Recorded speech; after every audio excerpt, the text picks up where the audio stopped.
早2個月咧，Shanice 嘅大髀嗰度咧開始有啲好似皮膚敏感啊，輕輕粉紅色咁樣嘅。係啊。咁但係咧就又冇見佢冇痕，又冇再多，咁我就諗住由得佢啦，又冇同佢搽藥膏，冇同佢睇醫生。咁但係見好似呢1個月起，好似開始有其他地方都有少少。咁你知我哋都係緊張大師㗎啦，咁我就即刻比較專業可靠嘅一啲嘅皮膚專科嘅 clinic 咁去同佢睇。皮膚專科咧幫佢做檢查咧，就話係即係喺我肚入邊嘅時候咧，嗰啲皮膚嘅結構冇生得好好嘅一啲嘅臨尾大個先長出嚟嘅胎記。咁佢話其實就冇任何嘅問題或者冇任何嘅後遺症嘅。咁只不過係要俾啲時間俾佢褪出嚟，慢慢佢可能會由 pink 變到 brown， 跟住就可能大個咗，如果覺得唔靚就可以 laser 咗佢咁樣咯。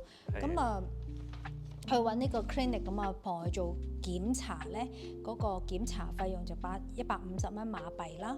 跟住嗰個佢另外俾一支，如果話會痕嘅話咧，就俾一支藥膏，咁21個半馬幣。咁總共成張單咧171個半。咁坦白講，即係大概300蚊港紙呢個價咧喺香港。咁如果係講緊皮膚專科，我記得我喺香港應該係我諗有20年前。20年前我好記得我喺荃灣睇過一次皮膚專科咧，就嗰陣時係普通皮膚敏感啫。我記得嗰陣時係20年前啊，係600蚊港紙，跟住仲有個好細嘅藥膏咯。OK。係啦，咁呢個就係20年前嘅價。咁我已經即係唔知而家香港皮膚專科去到咩價錢啊。但係總之我係知道，即係呢個300蚊港紙嘅呢件事情咧，香港基本上冇乜可能發生。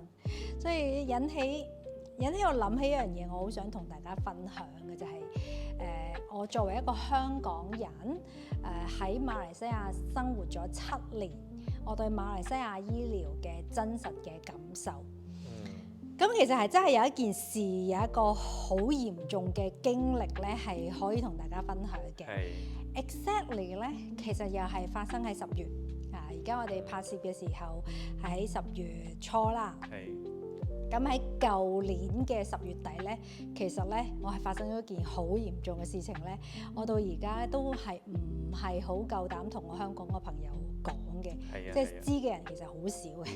其實我喺馬來西亞，除咗生小朋友之外，我係死過一次嘅。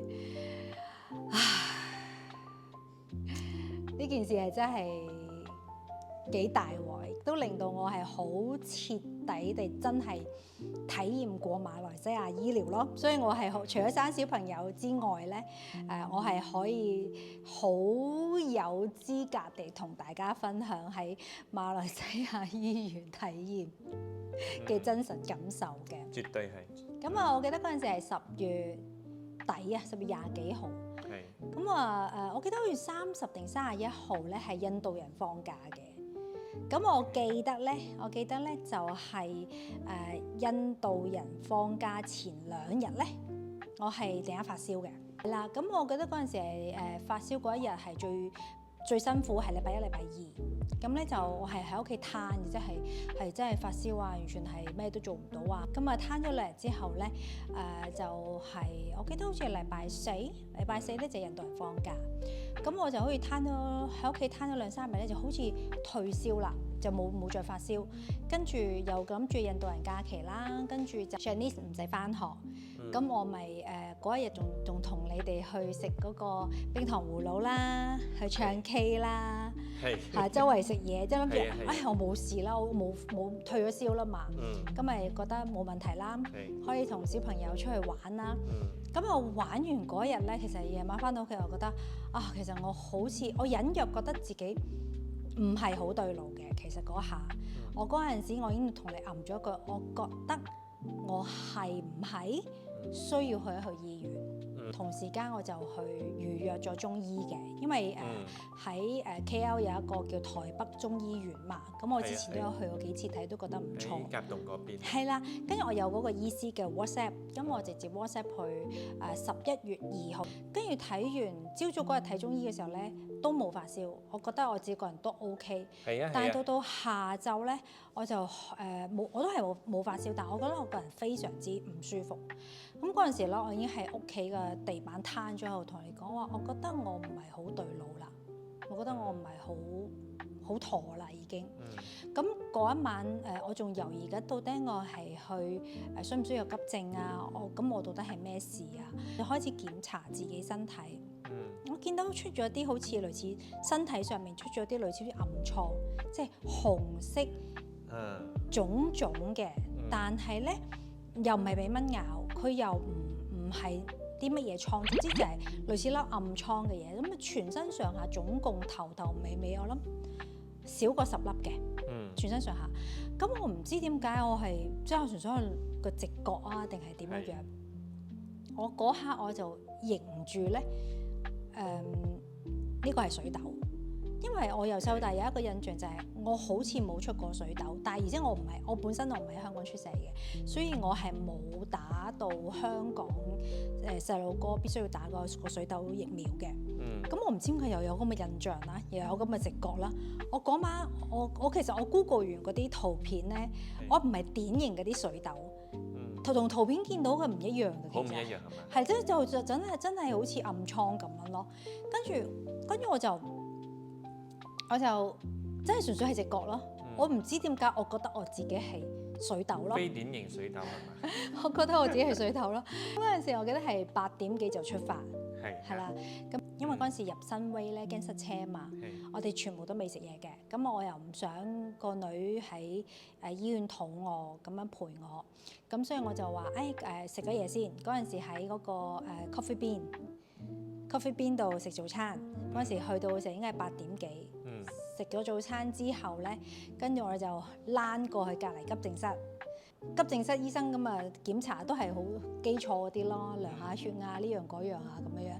咁嗰陣時佢醫生問我做咩嘅時候咧，我就係好直接同佢講，我懷疑我係水痘，我覺得我入醫院，我就係咁樣即係用英文咁樣同佢溝通啦。跟住又唔知點，嗰個醫生其實好年輕，好 young，一個印度人嚟，我覺得係好一個男仔嚟嘅，唔知你記唔記得？係一個印度嘅男仔，好後生嘅。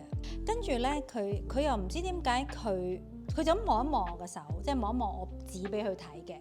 咁佢又嗰刻佢俾我嘅態度就係我尊重你嘅講法咯。咁佢就帶我去另一間房，佢即係表示嘅態度就係我尊重你嘅講法啦。咁我就幫你做檢查啦。咁佢就即刻同我抽血啦，呢樣嗰樣啊，放咗我去隔離。咁啊，隔離咗一段可能等咗個零鐘，都唔耐㗎，我記得等咗個零鐘。咁佢就驗唔到咧，我真係個水痘病毒。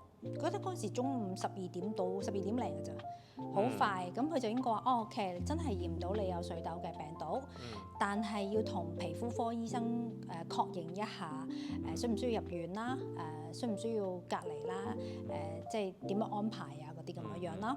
咁我嗰陣時就喺嗰度等，就諗住係咯，咁真係水痘咯，都諗住冇咩事情啦，係咪？咁啊安排入院啦咁樣樣。2點到咧就已經安排咗我入去隔離病房啦。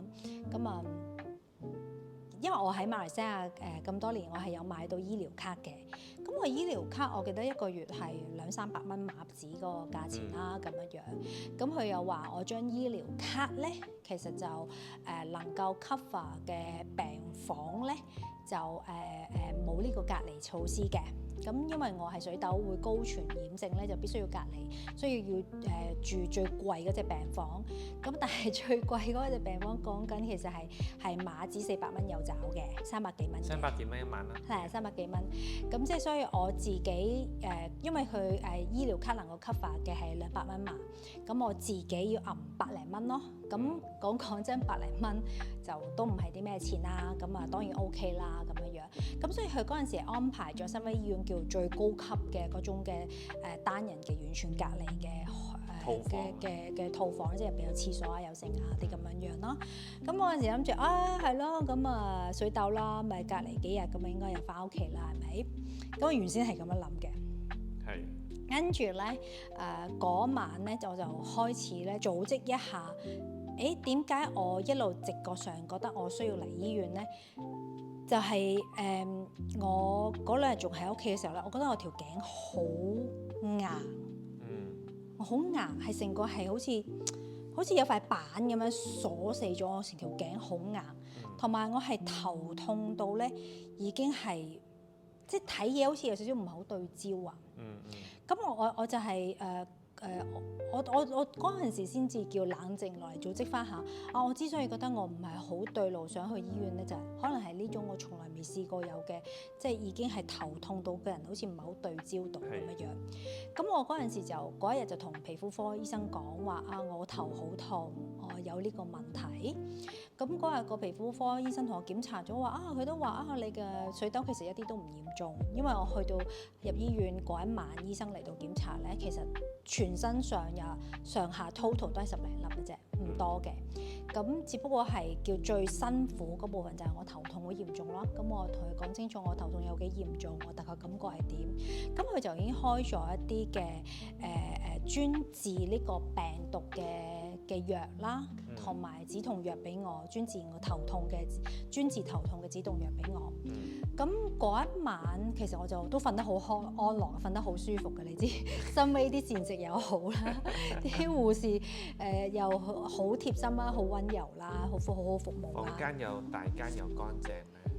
係啦，房間又非常之即係舒服啦。咁我就諗住去住酒店咁樣嘆下世界，嘆幾日就翻屋企啦，係咪？跟住點知我到第二日咧，我瞓醒，我瞓到覺嘅，瞓得好好嘅，但係我瞓醒個頭都仲係好痛。咁我嗰一朝我就再同醫生講話，我個頭都仲係好痛喎，而且我有少少覺得自己睇嘢唔係好 focus 到咁樣嘅情況。咁佢話如果你嘅頭，即係佢已經俾晒水痘嘅藥啊，俾晒專治頭痛嘅藥俾我。佢話如果咁嘅情況你再完全降唔到你嘅頭痛嘅話咧，佢建議我轉介腦科。咁我嗰刻有少少愕然，覺得冇咁誇張啩，我只不過係水痘加頭痛，要咁誇張咩？跟住我話咁不如再試下先啦，即係因為嗰陣時佢嚟檢查就係7點8點嘛。咁我就建議，不如你下晝再嚟檢查嘅時候，我再同你確認我要唔要轉介腦科咯，因為我想再試下嗰啲藥。因為其實你入院都未夠24個鐘啊。係啊，我入院未夠24個鐘嘅。咁我係純粹係覺得我頭真係好痛，而我眼睇嘢開始唔係好對到焦呢件事情，我覺得係需要認真看待。但係我個人冇好差嘅，因為嗰陣時都冇發燒其實。咁但係醫生7、8點離開咗之後咧，其實我都係持續非常之緊要嘅頭痛。跟住可能到中午咧，其實我已經係即係痛到已經唔係好食到嘢。咁嗰陣時我就同姑娘講，我話我諗我真係唔係好舒服，我冇乜胃口，同埋我實在太痛啦。咁我同嗰時同姑娘講，咁我尊重醫生嘅建議啦，轉介腦科啦咁樣。咁我一講咗轉介腦科，咁嗰時係中午食完 lunch，護士再嚟大概2點到嘅時間嘛。咁一講咗轉介腦科，嗰個腦科醫生係大概5點幾，晏晝傍晚5點幾嚟嘅。咁佢個腦科醫生一嚟咧，睇睇我啲報告啊，睇睇我啲數據啊，睇睇我食咗啲咩藥啊。佢已經話我頭痛嘅情況，佢唔放心我喺嗰度。佢當晚已經建議我要轉介去加護病房。咁我係惡咗而望住佢，唔使係嘛，唔使咁浮誇係嘛？咁我仲嘗試說服個醫生話應該唔使嘅，咁不至於啩？因為嗰個醫生係識講廣東話嘅。華人嚟嘅係啊，兩個即係腦科醫生埋嗰個皮膚科醫生都係華人，一個講普通話，一個講廣東話。但係佢又堅持就話我唔放，佢話佢唔放心。佢話佢根據佢嘅判斷，我係需要住加護病房。咁我嗰陣時就你點話點好啦。咁我唯有聽佢安排啦。咁雖然嗰下其實我冇都係一樣，我冇發燒，我係一味頭痛咯。咁嗰陣時入到去加護病房嘅時候咧，其實係有少少唔情願嘅，因為加護病房就冇自己入邊一個 toilet， 咁佢係大小二便，佢只可以你喺床上面咯，佢唔會俾你行出去，因為入到加護病房，佢就所有儀器啊插晒所有線啊，咁你成個人就只可以大自然咁樣攤喺度。我去探訪嘅時候，我記得佢係有廁所嘅套房。佢唔俾我落床，但係佢係唔俾你落床。佢唔俾我落床。啲針啊、啲管線啊，插喺個手度啊，喺個心口度啊。嗰陣時我係覺得我仲嫌使咩咁誇張？我頭痛啫，我水痘，我頭痛啫，點樣咁樣做乜嘢咁樣？嗰晚一入去安排入到加護病房咧，其實即刻咧，如果佢安排咗我做 CT scan 啊，即係能夠做過所有嗰啲 scan 咧，係做晒所有檢查㗎啦。咁嗰陣時咧，嗰一晚我入咗加護病房之後，醫生喺夜晚黑又再嚟多一次，有講話佢確診咗我係腦膜炎。哇！嗰晚已經確診咗我腦膜炎啦。係，你個感受係咩咧？原本又以為淨係個水痘啦，跟住忽然間又變咗，係確認咗係腦膜炎。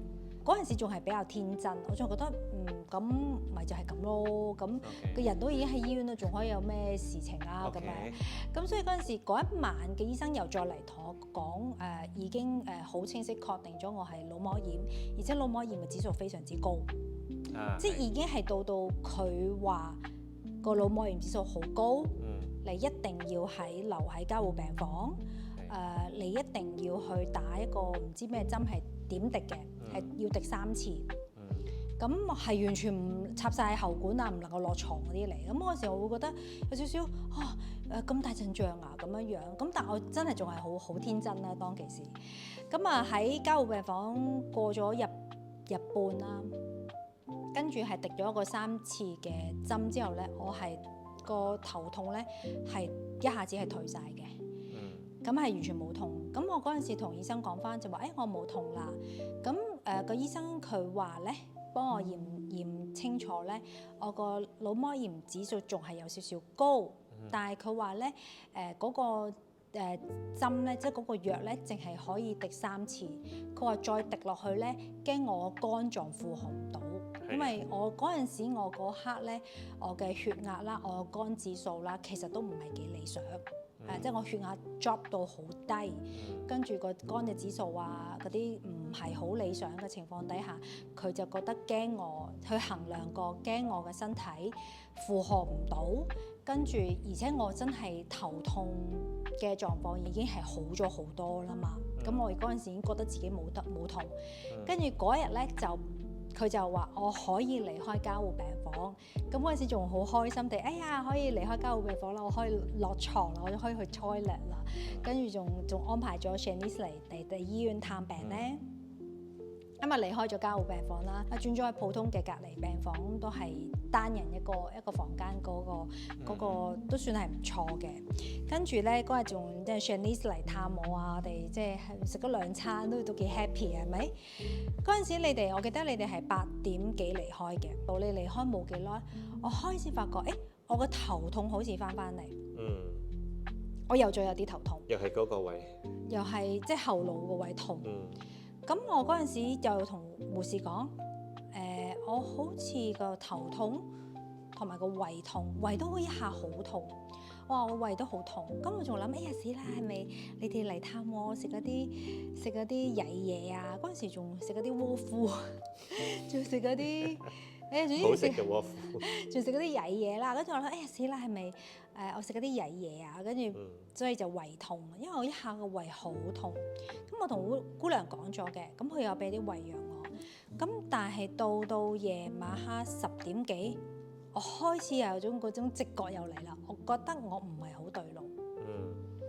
嗰陣時咧，我臨尾覺得我自己唔係好對路嘅時候咧，我又 send 咗個 messenger 俾你嘅，因為嗰陣時係你哋翻到屋企，我 suppose 你哋仲要沖涼，跟住再同你哋喺瞓之前講一下10點零鐘係我哋即係講一下 good night 嘅時間嘛。咁我所以先 send 咗咁個 message 俾你，我覺得我唔係好對路，我應該等唔到你哋打電話俾我 say good night 啦。咁我就同你講，佢唔使擔心，我應該覆唔到你信息。因為嗰刻我同你 send 呢個 message 嘅時候咧，其實我已經一下子由少少嘅頭痛飆升到係極級嘅頭痛，半個鐘以內。咁嗰時我就撳個鐘，我話我要求見醫生，因為我而家係極度嘅痛。咁嗰陣時我記得喺我仲有意識嘅時候啦，咁係一個馬拉人嘅一個女仔，一個醫生，係夜晚黑叫做當值嘅醫生嚟嘅，唔係腦科專科嘅。咁佢嚟睇我，咁我同佢講話，我非常之唔舒服，我頭痛到已經我已經睇嘢唔清楚啦。我就同佢講，我睇嘢唔清楚，我睇唔係好睇到嘢啦，我頭非常之痛。咁佢係有少少慌張地咁佢話佢會 call 我嘅腦科醫生啦。但係喺佢仲同佢對答緊嘅時候咧，其實我已經係痛到一點咧，我唔知點樣去描述嗰個情況，就係其實我嗰下我有少少聞到好似燒衣紙嘅味。但係你要明白，嗰個新威醫院係好乾淨，係即係完全係嗰啲隔離病房，係2重門嗰種嘅隔離病房咧，係冇其他氣味，都冇醫院氣味，都冇啲食飯即係嗰啲飯菜氣味係冇㗎。我係突然之間喺望住佢嘅情況底下，我係喺叫勉強仲有意識嘅情況底下，我係聞到陣燒衣嘅味咯。其實係咪叫彌留狀態底下聞到陣味？我唔知啊，但係其實我好詭異同你講啊，嗰刻我有少少肉身同個靈魂分離咗嘅感覺。咩咧？就係我仲知道我個肉身極端嘅痛，但係我有一種靈魂好快樂、好自由、好輕嘅輕鬆嗰種個快樂嘅感覺，嗰種係一種愉悅啊！我唔知點樣去形容，嗰種興奮愉悅嗰種嘅感覺，好似除低咗啲負重咁咯。係啊，即係你嗰種哇！我忍唔住一種愉悅同埋興奮嘅感覺咯。但係另一邊廂，我知道我肉身仲喺度痛緊咯。但係其實我畫面上面我冇見到咩特別，我不至於見到即係自己走出嚟睇到自己身體，不至於咁誇張。但我就係嗰刻聞，首先我聞到燒衣味。持續有燒衣紙嘅味，同時間我有種愉悅同埋興奮嘅幻象啦，當幻覺啦咁樣樣。咁但係咧，我嗰刻我都 feel 到咩咧？就係我嗰刻係流緊眼淚嘅。其實係好煽情嘅，嗰刻我係流緊眼淚。我當我痛到喊咯，因為我嗰刻我完全係咁樣流緊眼淚啦，但我極端嘅痛楚啦，已經係攤咗喺度啦。咁但係我最嬲尾，我仲係好有意識嘅。第日我就見到咧一班，即係應該係一班嘅護士啦、醫生啦。你真係好似睇嗰啲 TVB 嗰啲咩妙手仁心嗰啲咧劇情咧，佢哋係好緊張，要推住我張病床出去急救咯。咁我嗰刻我就係現在是什麼情形？我是誰？我在哪裡？咁啊真係好癲地！我見到佢哋係好緊張地推住我出去急救，跟住推門嘅推門，衝嘅衝，直係推住張病床衝啊出去照 CT， 跟住照 CT 之餘，佢仲幫我唔知仲我唔係好知佢幫我做啲咩，總之就係我 feel 到佢哋好緊張，神色好緊張地係咁推住我張床喺度飆咁樣樣啦。跟住我冇記啦，我就係我最嬲尾有畫面就係我喺 CD 照嗰個 CT scan 入邊，跟住我唔知我係痛到暈咗定係冇咗意識，我唔知咩事啦。總之我就好似暈咗一段時間咯。咁我我醒嘅時候咧，好似係我睇翻個鐘咧，已經係半夜2點。而我嘅腦科醫生佢係一臉緊張地咁樣就企喺我床尾度望住我。我唔記得佢講啲咩。面色好凝重係嘛？係啦，佢有講嘢，但係我唔知佢講啲乜嘢。咁總之跟住嗰下咧，佢又就重新安排。今次就再大我啲，就將我掟咗去 ICU 啦，真正嘅 ICU。TBB 嗰啲妙手仁心嗰啲咧，有個玻璃隔住唔可以入去嘅。入都唔入得㗎嘛，唔入得㗎，淨係可以隔住埲牆喺度探。即係差唔多係睇維言，聽你講維言嗰一幕咁滯。維言要近啲嘅。咁嗰陣時冇咁好中氣。嗰陣時我叫清醒翻，我叫睇到攞到部手機。可以同你 send message， 應該係都2-3點㗎啦。咁我就係同你講個 message， 我冇事咯。第二日我去到醫院嘅時候咧，其實係冇，我揾唔到你。係啊。我揾唔到你，因為我都唔知我俾人送咗去邊。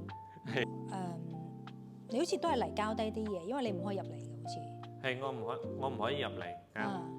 係啦，咁嗰陣時就喺真係嗰次喺 ICU 咧，就真係幾更加大鑊地就真係成身都係嘢啊，咁啊攤喺度啦。咁醫生又再嚟到同我講就話，即係應該係個腦膜炎令到個腦壓一下子飆升。咁但係佢話睇我成身嘅所有嘅數據咧，佢唔建議我再打嗰隻好緊要嗰隻藥，佢覺得我身體會受唔到。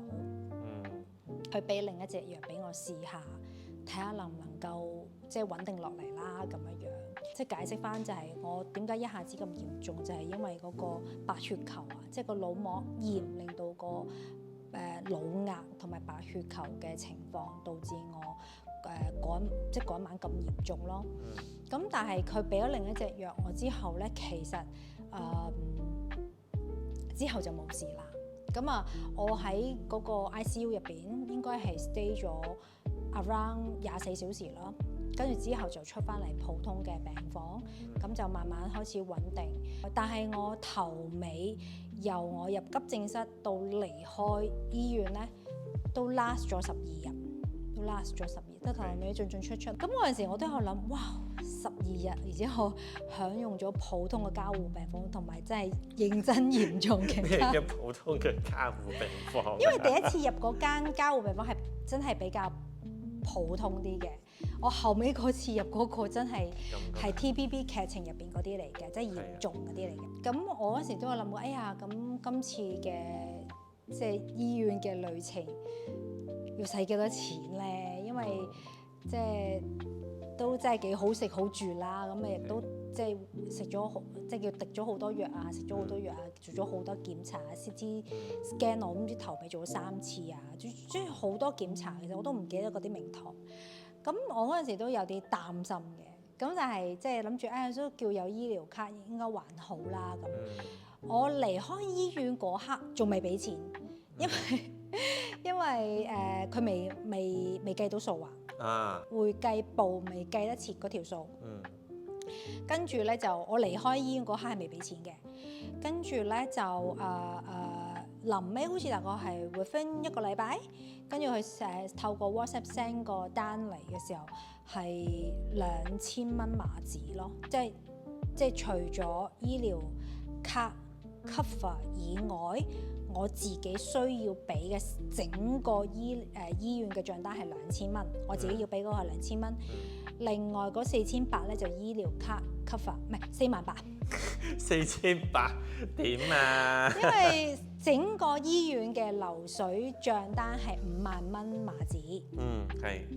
我要俾嘅係2000蚊咯，48000係醫療嗰個卡係 cover 咗嘅咁。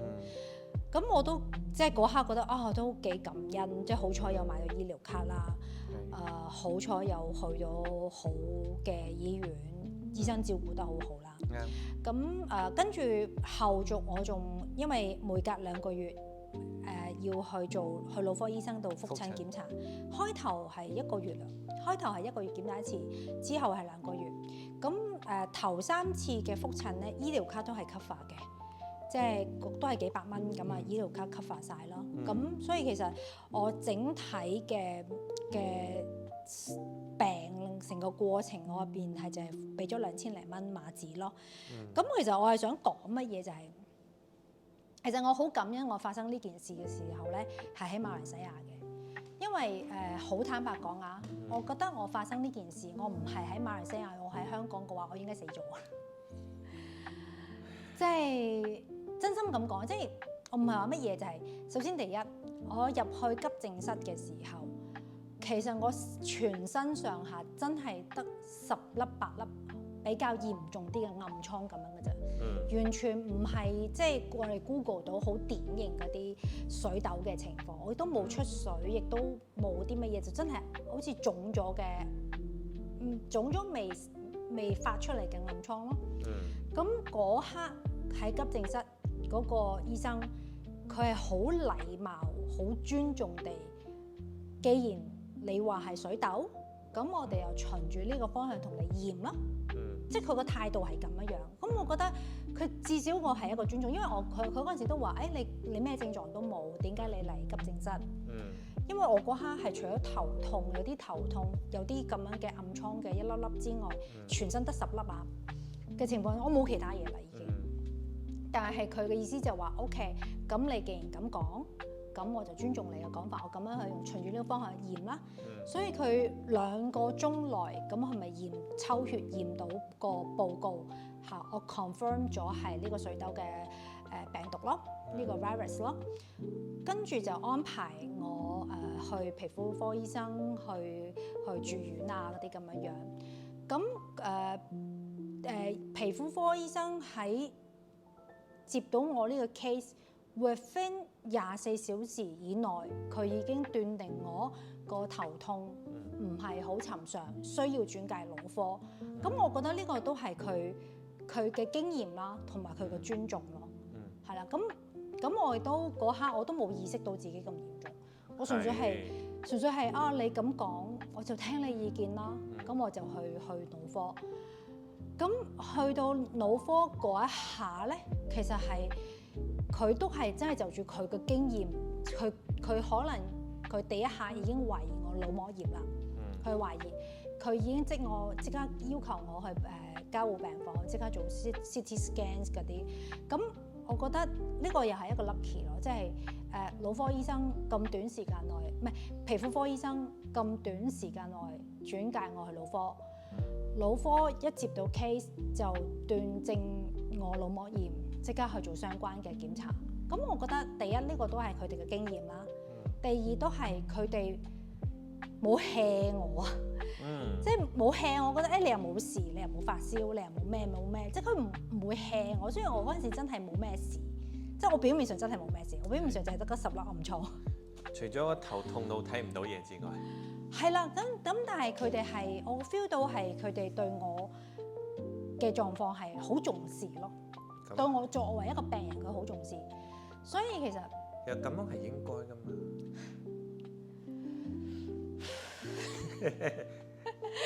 咁我覺得，所以其實我呢件事只不過係叫做死過翻生，冇真係死咧。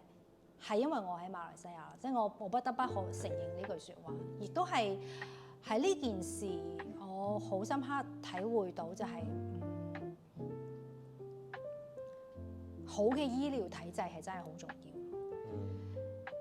即係雖然我即係同樣嘅對比啦，我最撈尾一次喺香港入醫院應該係2018年嗰陣時，我個甲型流感。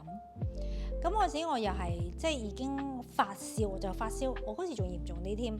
我自己感覺上最差啲係咩？因為我發燒已經發咗成個禮拜啦，跟住又係個頭好痛，跟住我就頭痛到一個點咧，我頂唔順咧，我就自己供佢，因為我都嗰陣時我住灣仔，我自己搭車去律敦治醫院添，我自己搭車搭到去。跟住又係即係同佢一樣同佢講啦，咁佢驗咗我因為我嗰時發高燒嘛，而且我發燒已經持續咗好長嘅時間嘛，咁佢就同我驗血咯。